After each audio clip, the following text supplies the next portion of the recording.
It started like any other quiet evening in downtown Chicago, but inside one luxury high-rise, horror was hiding in plain sight. Residents were returning home, scrolling through their phones, walking their dogs, unaware that just a few floors away, a discovery was about to freeze the entire building in shock. A call came in to dispatchers. Something strange in the stairwell. When officers arrived, they found what no one could have imagined. A single severed foot lying near the railing. That gruesome clue would unravel a story far darker than anyone was prepared for. Because this wasn't just an accident. It was the beginning of one of Chicago's most chilling mysteries. On a late October evening, the polished corridors of a luxury high-rise in Chicago's South Loop held a chilling secret. Behind the gleaming glass and upscale finishes, the scene that awaited responders would shatter illusions of safety and calm. It began when a resident reported something impossible yet horrifying. A severed foot lying on the landing of the east stairwell. That gruesome clue marked the start of one of Chicago's most unsettling investigations. At 1201 South Prairie Avenue, in the heart of the South Loop, residents of the Condo building described it as an upscale, quiet space. But when building staff and responding officers discovered the foot near the stairwell railings, the facade of sophistication cracked. The walls, floor, and railings were stained with blood in multiple places. Responding officers, guided by a building manager, located the foot on level 2 of the east stairwell. They then proceeded further down the stairwell and found the body of a woman, face down, drenched in blood and missing one foot. It was Caitlin Tracey.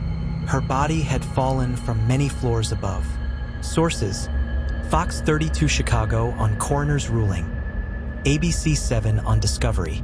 Forensic experts later estimated that the fall spanned approximately 24 stories, a descent so forceful that her remains were heavily damaged. The medical examiner ruled her cause of death as multiple injuries, fall from height, but hesitated on the manner. It remained listed as undetermined, i.e. not yet clear whether suicide, accident, or homicide at the time of the reports. As investigators processed the scene, they began to rewind the timeline. The date of her discovery was October 27, 2024. Not all reporting aligns perfectly, but that is the date most widely cited for when responders arrived and found her body in the stairwell. But how had she gotten there? And who would have motive or opportunity in such a dramatic fall? Initial suspicion immediately fell on her husband, a man who lived in the same building. At first, however, the case was murky. In his report to police, he claimed Caitlin had been missing, that he'd not seen her for weeks. But video surveillance and phone records told a more contradictory tale. And then came the alarming twist. Prior to her death, Caitlin had made 911 calls and filed complaints alleging she had been assaulted, claims she would later repeat to police body cams. That she had complained of domestic violence to law enforcement was documented. One of her 911 calls captured a panicked voice saying, "He's assaulted me before. Please hurry." That call, made months before her fall, would take on new weight in the unfolding investigation. Police also documented multiple domestic incidents in Michigan, at her New Buffalo home, involving her husband. In those recorded events, Caitlin alleged her husband had attacked her, taken her phone, and compelled her to minimize the abuse. One court ruling allowed the body cam footage and 911 calls to be entered in related Michigan proceedings, since Caitlin could no longer testify. Amid all this, the Cook County Medical Examiner's Office hesitated to assign a manner of death. The distinction mattered. Accident or suicide would lead the investigation down one path. Homicide would open entirely different legal doors. That uncertainty hung over the case like a storm cloud. In the first days and weeks, the case remained under heavy investigation. Building security footage, phone data, interviews of neighbors and staff, but no immediate arrest was made. The husband, while considered a suspect, was initially questioned, handcuffed, and released on bond in Michigan for other charges, but not held in connection with Caitlin's death. Detectives faced a deadly puzzle. A woman plunged more than 20 stories. Physical evidence brutal and traumatic. A husband with motive, presence, and a troubled history. That spring, as the investigation dragged on, the question remained. Was this fall accidental, a deliberate push, or something more sinister? And then, months later, a sudden development changed the tone of the investigation entirely. A warrant for first-degree murder was issued in Cook County, targeting her husband, Adam Beckerink. The charge asserted he had thrown her over the railing from that 24th floor stairwell, causing her fatal fall. This would be filed roughly 1 year after her death.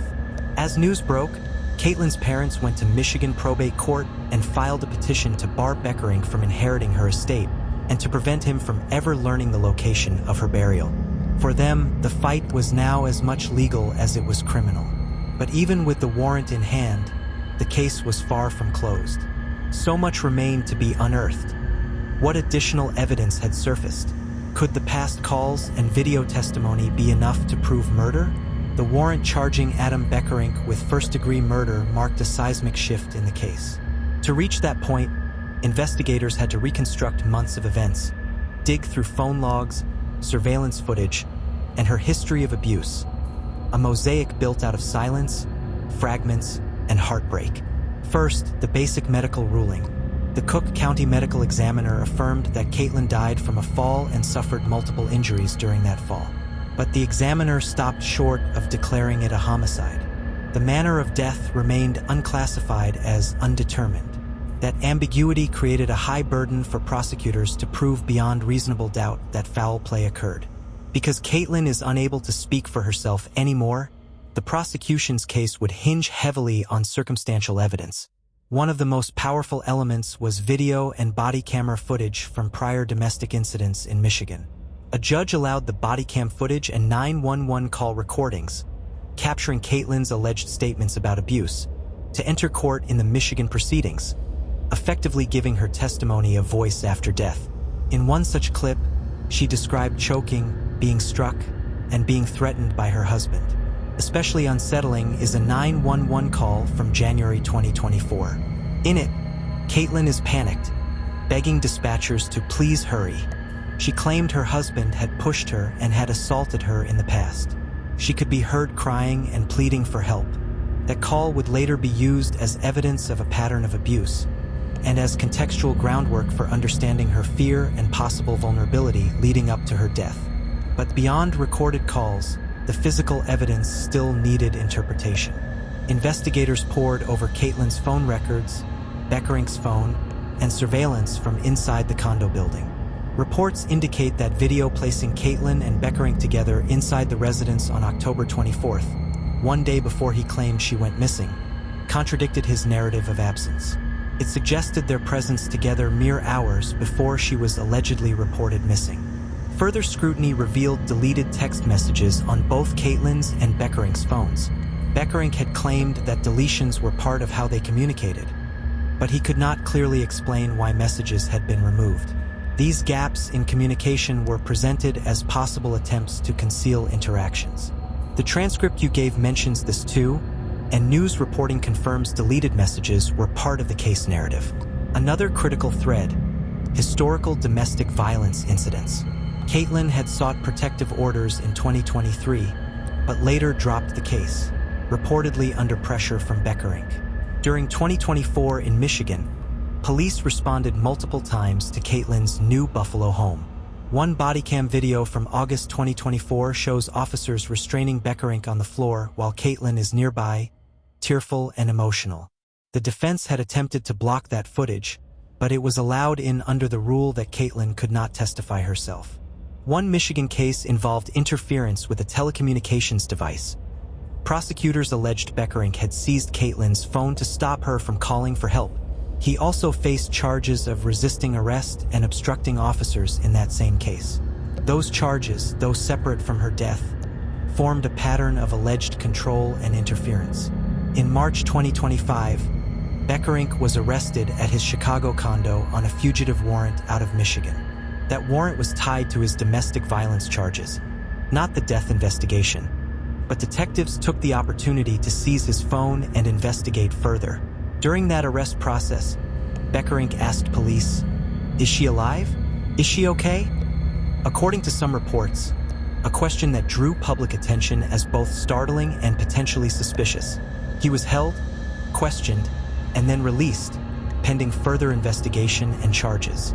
Investigators were under pressure to move from undetermined death to homicide.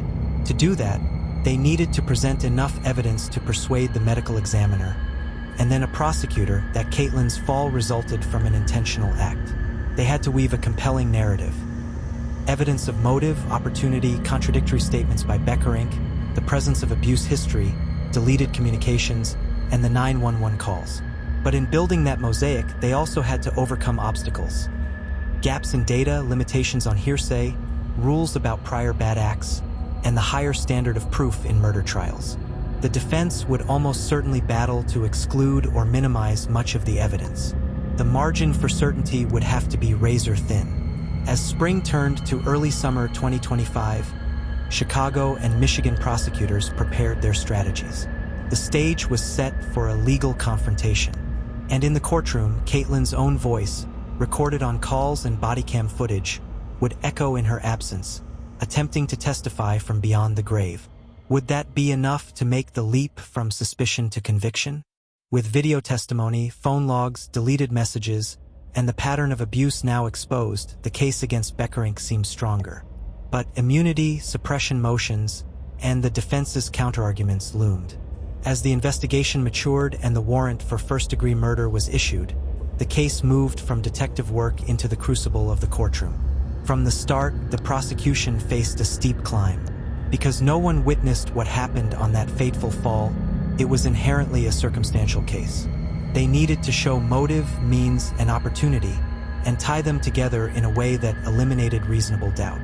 Each individual piece of evidence had to be bulletproof. The legal trenches now opened. One of the earliest battles concerned the admissibility of body camera video and 911 calls in Michigan. Because Caitlin could not testify, the defense argued her statements were hearsay and should be excluded, but a judge ruled that they were admissible, considering her inability to testify and the importance of the evidence, making them among the few surviving threads of her voice to be heard in court. In Michigan court proceedings, the prosecution played a distressing 911 call in which Caitlin cried, "He's assaulted me before. Please hurry." That audio, paired with body cam footage showing her injuries and distraught state, bolstered the narrative of sustained abuse.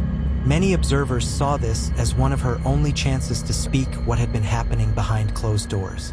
Simultaneously, legal teams clashed over prior bad acts and evidence of pattern. The defense would argue that past abuse allegations could prejudice a jury and that specific past acts could not be introduced at trial. The prosecution countered that such history was directly relevant to motive, control, and establishing a pattern of abuse. Whether those arguments succeeded would heavily influence the trial's trajectory.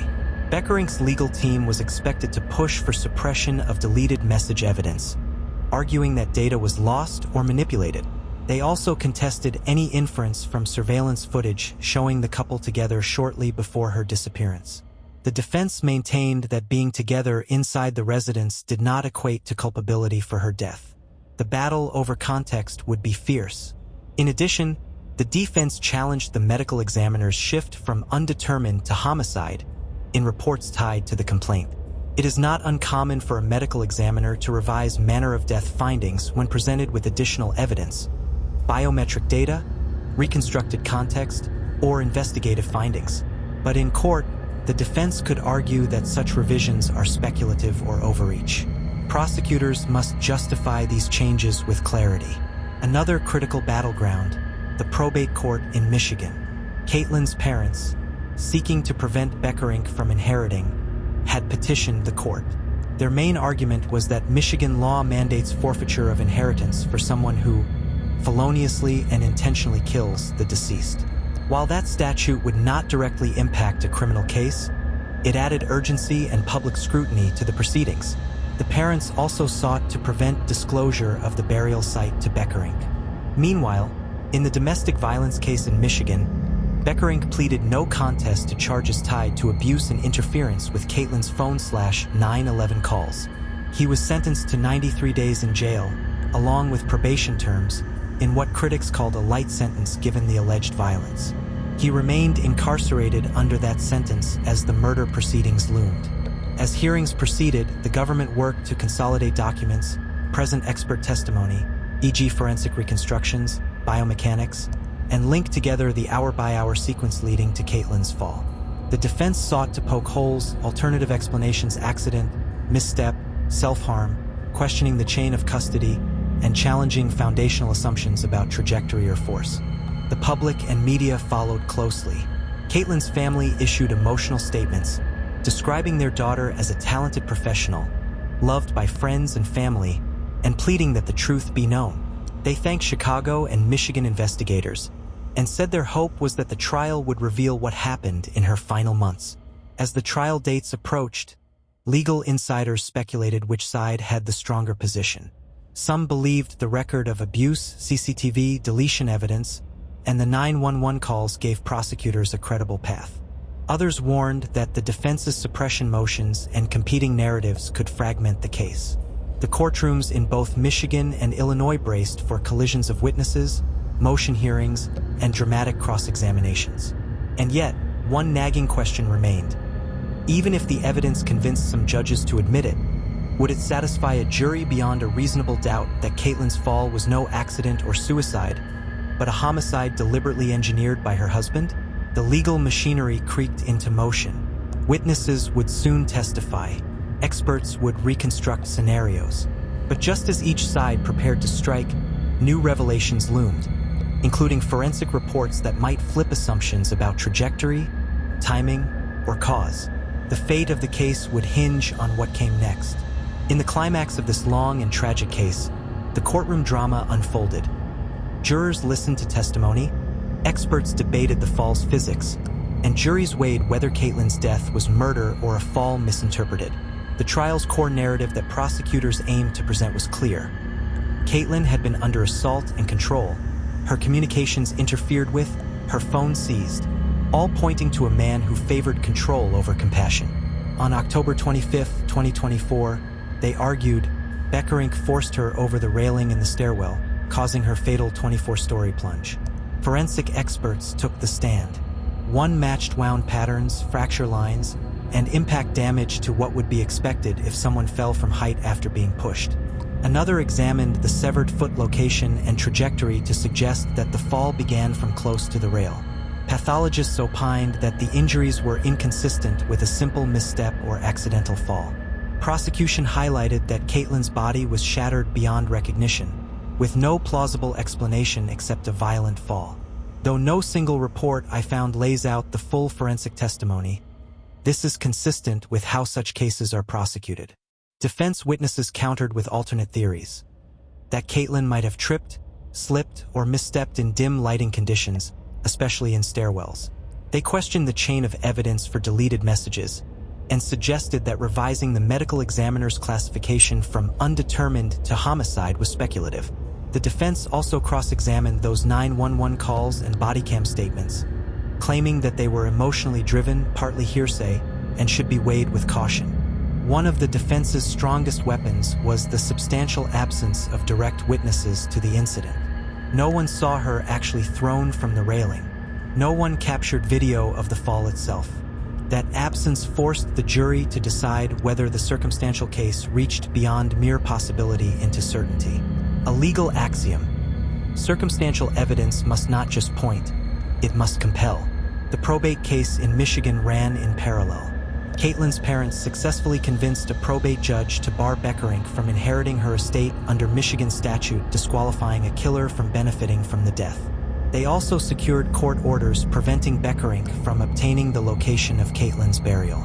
In doing so, they won a partial legal victory in restoring some control over her legacy. In Michigan, Beckerink had already served 93 days after pleading no contest to domestic violence/interference charges. That conviction, while not about her death, was introduced in court to paint a pattern of escalating control and abuse, a backdrop for the prosecution's argument. As the trial drew to a close, closing arguments became emotional and piercing. Prosecutors wove every piece. The 911 calls, the body cam footage, the deleted messages, the presence together on October 24th, the severed foot, the force required for such a fall. They urged jurors not to see this as tragedy, but as calculated violence. The defense appealed to doubt, alternative scenarios, flaws in evidence, and gaps in the narrative. And then the jury retired. Moments stretched into eternity for both families, for the community, and for the legal system. The question hanging over everything: could the jury be convinced beyond a reasonable doubt that Caitlin's fall was murder, its fatal force unleashed by Beckerink's hand? In this version of the story, the outcome is not a foregone conclusion. While public reporting confirms Beckerink was charged and prosecutors pursued a first-degree murder claim, at the time of my reporting I found no publicly confirmed verdict: guilty, not guilty, or hung. As of now, the case is still in motion. The legacy of Caitlin's death is already reshaping conversations about domestic violence, evidence after death, and the voices victims leave behind. Her 911 call, her body cam statements, the tears she shed, in many ways they became her testimony. In courts across jurisdictions, her past pleas echo as part of the case to hold someone accountable. Yet unresolved threads remain. Was there biometric evidence, heart rate, Apple Watch data, introduced in filings? Did suppression rulings eliminate key evidence? Will appeals or procedural rulings overturn parts of any decision? And most heartbreakingly, will her family ever feel that justice was truly rendered? If Beckerink is ever convicted, it would be one of those rare cases where a fall from a stairwell is captured not as accident or suicide, but as intentional homicide. It would mark a turning point in how domestic violence cases are prosecuted even after a victim's death. The jury's decision loomed, but even after verdicts come, appeals may redraw the map.